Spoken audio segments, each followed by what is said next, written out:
नमस्कार दोस्तों, आपके अपने YouTube चैनल आरजे मंजीत पर आपका स्वागत है। आइए हम भारत के एक ऐसे व्यक्तित्व को जानने का प्रयास करते हैं जो हम सभी के आदर्श, प्रेरणा स्रोत, भारतीय संविधान के निर्माता, आधुनिक भारत के शिल्पकार,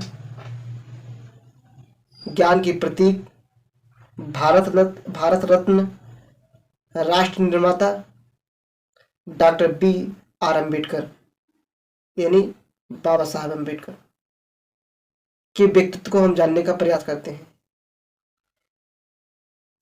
इसमें इसके लिए दो लाइनें हैं। इस परिस्थितियों के लिए कि छुआछूत से परे जाकर आओ समाज को सभ्य बनाएं, ऐसा बाबा साहब कहते थे, जो कि उन्होंने व्यवहार में करके भी दिखाया कि छुआछूत से परे जाकर आओ समाज को सभ्य बनाएं। एक समाज है मानव सारे, एक समान है मानव सारे, आओ मानवता को अपनाएं। तो बात उन दिनों की है जब भारत में मनुस्मृति लागू थी, समाज में काफी विविधताएं थीं, ऊंच नीच, उसके बाद आने जाने की काफी तरीके की प्रतिबंध थे। तो उसी दौर में 14 अप्रैल 1891 में उस समय भारत में अंग्रेजों का शासन हुआ करता था, जिसे मध्य प्रांत या ब्रिटिश भारत के नाम से जाना जाता है। तो इंदौर के निकट एक फौजी छावनी महू परिवार में इनका जन्म होता है। परिवार महार जाति का होता है। अगर हम ये स्थान का वर्तमान में बात करें तो यह वर्तमान महाराष्ट्र के रत्नागिरी जिले अंबावाड़े नामक ग्राम में है। इनके परिवार का एक कुल नाम होता है या सरनेम होता है परिवार का, जिसे सकपाल कहा जाता था। तो रामजी सकपाल इनके पिताजी का नाम है। इनके पिताजी फौजी यानी मेजर सूबेदार के पद पे कार्यरत थे। इनके दादाजी का नाम अगर बात करें हम तो मालोजी सकपाल तथा माता का नाम भीमाबाई था। लेकिन इनका जन्म होता है, उसके कुछ समय ही पश्चात यानी कुछ दिनों वर्षों पश्चात इनके पिताजी को, जो कि ये शूद्र वर्ग में इनका जन्म होता है, तो उस समय जो कि छुआछूत चरम सीमा पर थी, तो ब्राह्मणों द्वारा या मनुवादियों द्वारा अंग्रेजों पर यह दबाव बनाया गया कि शूद्र वर्ग के लोगों को सेना से निकाला जाए और इनकी सेवाएं बंद की जाए, यानी नई भर्ती भी ना हो। तो 14 अप्रैल 1851 को अंबेडकर का जन्म होता है और 1851 में ही इनके पिताजी को सेना से सेवानिवृत्त के नाम से नौकरी से निकाल दिया जाता है और शूद्रों की सेना में जाने के रास्ते रोक दिए जाते हैं। तो परिवार में नौकरी तो गई और पेंशन का सहारा तो था, लेकिन कुछ समय पश्चात यानी 6 वर्ष लगभग बीते, तो उस बीच एक बड़ी दुखदाई घटना घटी, जो कि अंबेडकर जी की माँ भीमाबाई का देहांत हो गया। अब छोटा सा बच्चा माँ के लिए रोने लगा। वह छोटा बच्चा एकदम टूट गया, लेकिन पिता उसको सहारा देते हैं। पिता उसकी माँ और पिता की भूमिका निभाते हैं। लेकिन यहाँ इनके परिवार के कुछ भाई बहनों के सदस्यों के बारे में बताते हैं और इनके जीवन में इनकी बुआ यानी रामजी सकपाल की बहन का कैसे क्या योगदान रहा, हम इसके बारे में भी बताने का प्रयास करेंगे। लेकिन हम अगर इस कहानी को यहीं पे रोकते हैं और इसके पहले हम चलते हैं कि भारत में विविधता का जन्म कैसे हुआ, जातिवाद का उत्थान कहाँ से हुआ, समाज में ऊंच नीच, बाल विवाह, सती प्रथा, वर्ण व्यवस्था, जाति भेदभाव, अस्पृश्यता, सामाजिक शैक्षणिक आदि जैसे विभेदों का जन्म कैसे हुआ। तो इसके पहले हमको जाना पड़ेगा, यहाँ आपको भूलना नहीं है, हम अंबेडकर जी का अभी रोक रहे हैं, न तो आपको कहीं भागना है। इसको अगर आप जान जाते हैं तो आप एक किसी से भी बहस या डिबेट करने में ये लेक्चर आपको सहायक देगा। तो हम बात करते हैं पूर्व वैदिक काल और उत्तर वैदिक काल। अगर पूर्व वैदिक काल उत्तर वैदिक काल का हम कालखंड देखने का प्रयास करें तो पूर्व वैदिक काल 500 ईसा पूर्व से 1000 ईसा पूर्व था, वहीं उत्तर वैदिक काल 1000 ईसा पूर्व से 600 ईसा पूर्व था। तो पूर्व वैदिक काल में कोई जाति पात, कोई ऊंच नीच, सामाजिक में कोई भेदभाव नहीं था, अर्थात समाज वहाँ बंधुत्व, भाईचारे, सहयोग जैसी जैसी चीजों परिस्थितियों से चल रहा था, यानी समाज एक खुशहाल था। और उस समय जो जो काम करता था उसी काम से उसको जाना जाता था। लेकिन वक्त बदला, हालात बदले, परिस्थितियां बदली, लोग बदले, उसमें कुछ लोग चालाक निकले। उन्होंने सोचा कि यह मेरा ओहदा जो अब मुझे मिल गया है, जैसे जो उस समय पढ़ते थे या जो पेशागत काम करते थे, जिनका अच्छा काम था, वो सोचे कि अब इस काम को हम अपनी परंपरागत काम क्यों ना बना ले। जैसे जिनको पढ़ना था पाठ, और जिनको क्षत्रिय जैसे लड़ाई वगैरह जो बाद में बने, तो ये सब लोग सोचे कि हम इस परंपरागत काम को अपना लें, जो काम सही नहीं है उसको छोड़ देते हैं। तो उत्तर वैदिक काल में समाज में असमानताएं आई, समाज में जातियों का उत्थान हुआ, समाज में ऊंच नीच, भेदभाव आदि जैसे कुरीतियों का निर्माण हुआ। तो यहाँ पे समाज में जो कह सकते हैं जो अच्छे ओहदे वाले लोग थे, उन्होंने समाज और देश को चलाने के लिए मनुस्मृति को आधार बनाया। और मनुस्मृति में 4 वर्णों के उल्लेख किया मुख्य रूप से, जिसमें पहला ब्राह्मण, दूसरा क्षत्रिय, तीसरा वैश्य और चौथा शूद्र, और चारों को अलग अलग प्रकार से काम दिए। मैं ऐसा मानता हूँ कि आप लोग इन 4 वर्णों के बारे में बेहतर जानते हैं, ताकि इसके आगे मैं बात करूं। तो यहाँ पे चारों वर्णों को अलग अलग प्रकार से काम दिया जाता है। समय बीता, उसके बाद कुछ समय बाद काफी विदेशी कंपनियों का, विदेश लोगों राजाओं का भारत में आक्रमण होता है। कुछ राजा तो आए, भारत को लूट के चले गए, लेकिन इसमें मुख्य रूप से ईस्ट इंडिया कंपनी ब्रिटिश की, जो कि 1600 ईस्वी में आती है, वो कंपनी यहाँ पे मुख्य रूप से व्यापार के उद्देश्य से आती है। लेकिन वो देखती है भारत में सामाजिक रूप से काफी विविधताएं हैं, लोग आपस में एक दूसरे से लड़ रहे हैं, तो उन्होंने वोट डालो राज करो की नीति अपना करके भारत पे कंपनी का शासन किया। कंपनी के शासन कुछ समय तक चला, उसके बाद उन्होंने सीधा सम्राट ताज का शासन ब्रिटिश से चलाना स्टार्ट किया। उन्होंने भारत में सामाजिक, आर्थिक, राजनीतिक, सांस्कृतिक तमाम तरीके से जो कुरीतियां थी उस पर कानूनों के माध्यम से कुछ कानून बनाए, जिससे समाज की कुरीतियों को खत्म किया जा सके। तो इस कड़ी में कुछ जो कुरीतियां हैं उनका नाम लेंगे हम, उसके बाद जो अंग्रेज कानून बनाते हैं उसको बताएंगे। जैसे उस समय समाज में क्या कुरीतियां थी, जैसे सती प्रथा थी, बाल विवाह था, जाति वर्ण आधारित व्यवस्था थी, जात आधारित व्यवस्था थी, समाज में भेदभाव था, अस्पृश्यता थे, इस तरीके से भेदभाव थी। तो अब ब्रिटिश का शासन भारत में स्थापित हो गया है। अब ब्रिटिश लोग इसमें क्या करते हैं, कुछ कानून बना के इस कुरीतियों को खत्म करने का अवसर मतलब देखते हैं यहाँ पे, ताकि शूद्रों को एक सुनहरा जीवन जीने का अवसर मिले।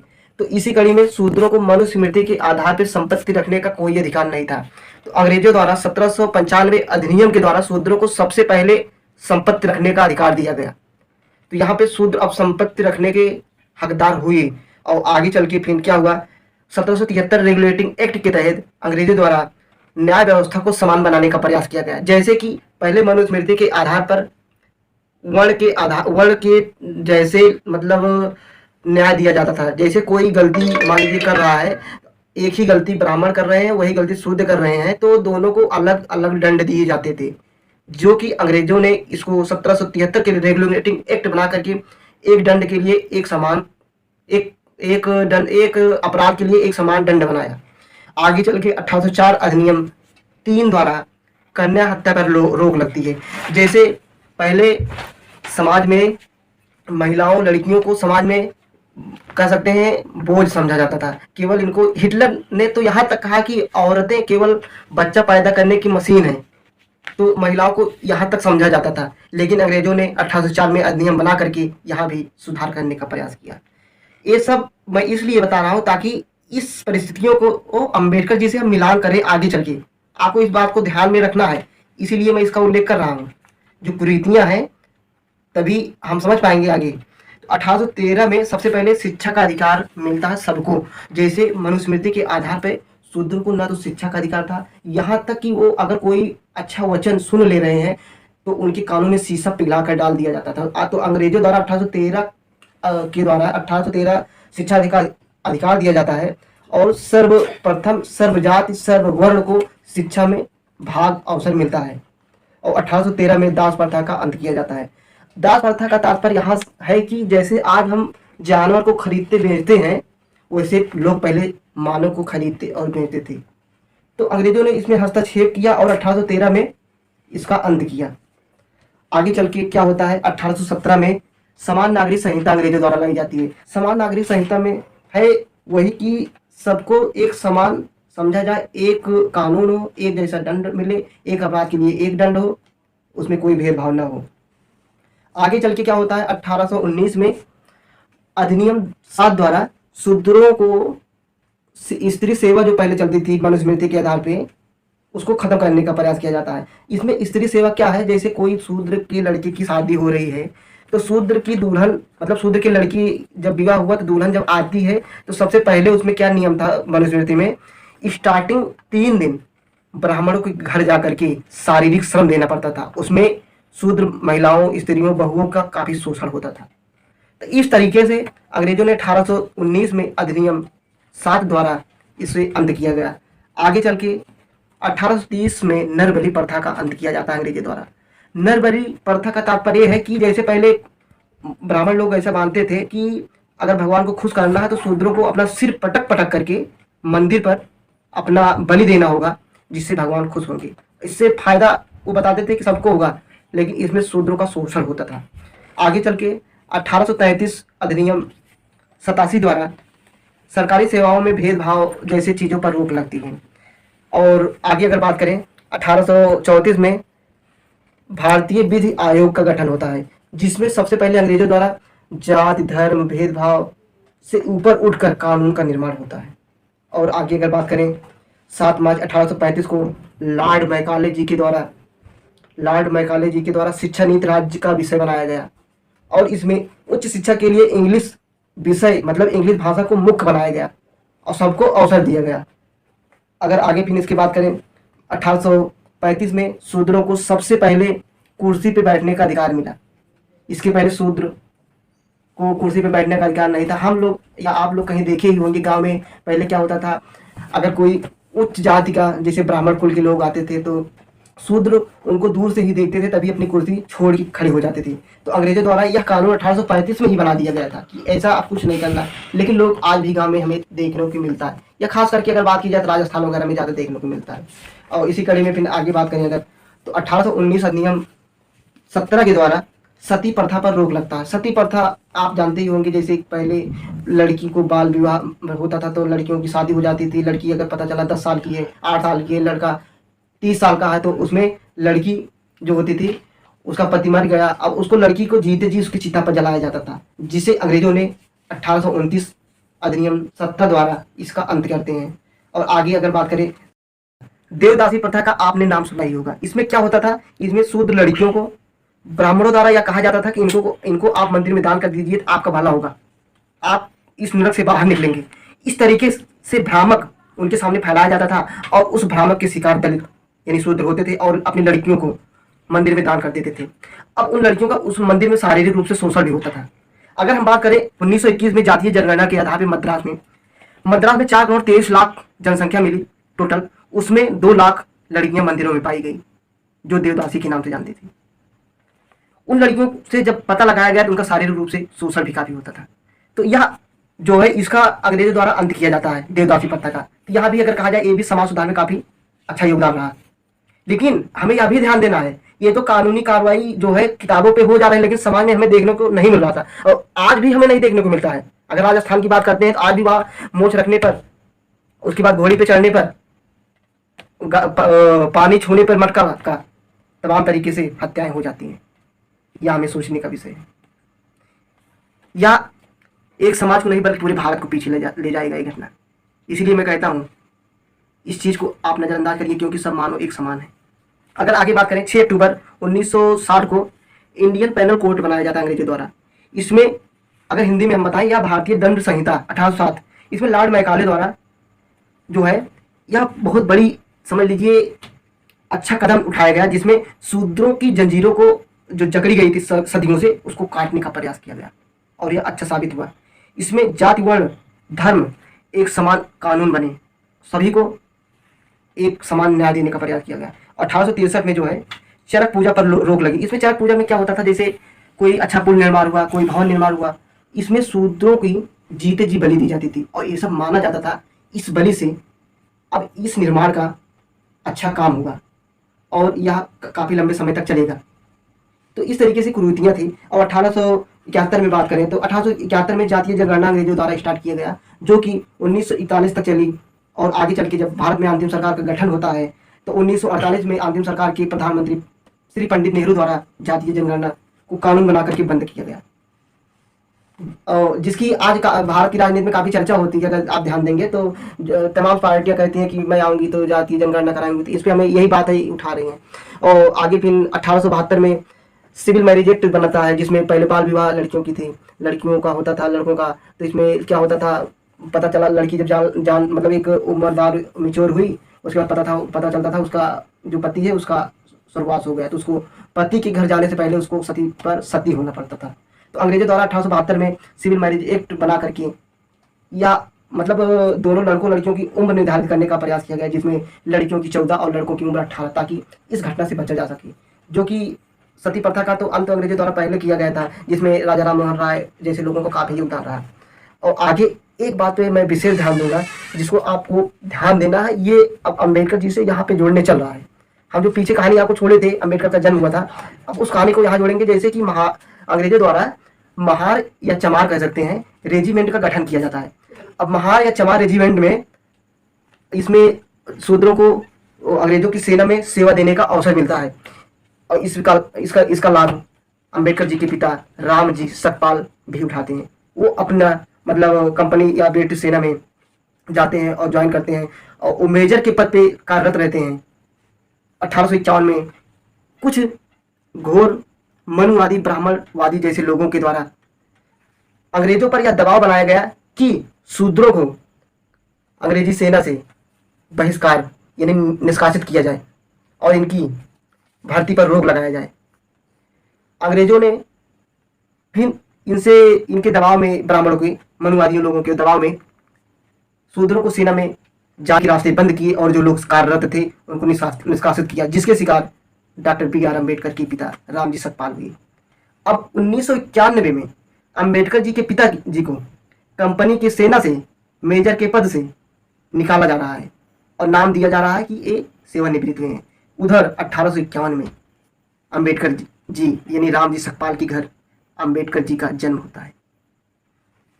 1851 में जब जन्म होता है, 14 वो दिन होता है 14 अप्रैल का। 14 अप्रैल के दिन में अगर थोड़ा सा फिर चलेंगे बताएंगे आपको, वो गांव होता है, वो शहर होता है जिसे आज हम महाराष्ट्र के नाम से जानते हैं। तो जिसे उस समय ब्रिटिश भारत या मध्य प्रांत के नाम से जानते हैं, एक फौजी छावनी महार परिवार में होता है। इनके पिता का नाम रामजी सकपाल तथा माता का नाम भीमाबाई होता है। इनके दादा यानी अंबेडकर के दादा मालोजी सकपाल थे। अंबेडकर कुल 7 भाई बहनें थे और ये सबसे छोटे थे, लेकिन इनके पिता के कुल 14 संतानें हुई थी। अंबेडकर जी 14वें संतान थे, लेकिन 7 संतानें जो शेष उनको जन्म उपरांत ही कुछ कारणवश से उनकी मृत्यु हो जाती है। 7 ही जीवित रह पाते हैं। 7 का नाम एक बार मैं आपके सामने लेना चाहूँगा, जिसमें 4 बहनें और 3 भाइयाँ रहते हैं, जिसमें अंबेडकर जी स्वयं रहते हैं। चारों बहनों का नाम गंगाबाई, रमाबाई, तुलसाबाई और मंजुला बाई था। तीनों भाइयों का नाम बालाजी, आनंदराव और भीमराव अंबेडकर जी स्वयं थे। अब ये कहानी को अगर हम यहीं रोकते हैं और आगे हम दूसरे एपिसोड पार्ट 2 में आपके लिए लेकर आएंगे। अंबेडकर जी का जन्म हो गया है यहाँ पे। अंबेडकर जी बचपन में जो अपने माता के साथ 6 वर्ष गुजारे, क्योंकि अंबेडकर जी जब 6 वर्ष के थे तो इनकी माता का देहांत हो गया। अब हम उस एपिसोड में लेकर आएंगे अंबेडकर जी अपनी माता के साथ 6 वर्ष कैसे बिताते हैं और इनके जीवन में जो दूसरी माँ जीजाबाई के रूप में आती हैं उनका क्या योगदान है। साथ ही बताएंगे इनकी बुआ मीराबाई यानी अंबेडकर जी के पिताजी की बहन मीराबाई, इनके जीवन में कितना योगदान रहा है। ये सब कहानियों के साथ आपको लेकर आएंगे दूसरे एपिसोड में। तब तक के लिए मैं आपसे यही कहूँगा, अगर ये वीडियो आपको अच्छा लगता है आप अपने कमेंट के माध्यम से बताने का प्रयास कीजिएगा। अगर गलत भी लगता है, कुछ कमियां भी होती हैं, तब भी आप बताइएगा कि ये कमी है, मैं उस कमियों को सुधारने का प्रयास करूँगा, क्योंकि मेरा यह पहला एपिसोड है। और अगर आप लोग हमें उत्साहित करेंगे, अच्छा बताएंगे या गलत भी बताएंगे, तो मतलब मैं सुधारने की कोशिश करूँगा और इसी तरीके से भारत के अनेक महान पुरुषों का एक वीडियो लेकर आऊँगा। तो तब तक के लिए जय हिंद, नमस्कार।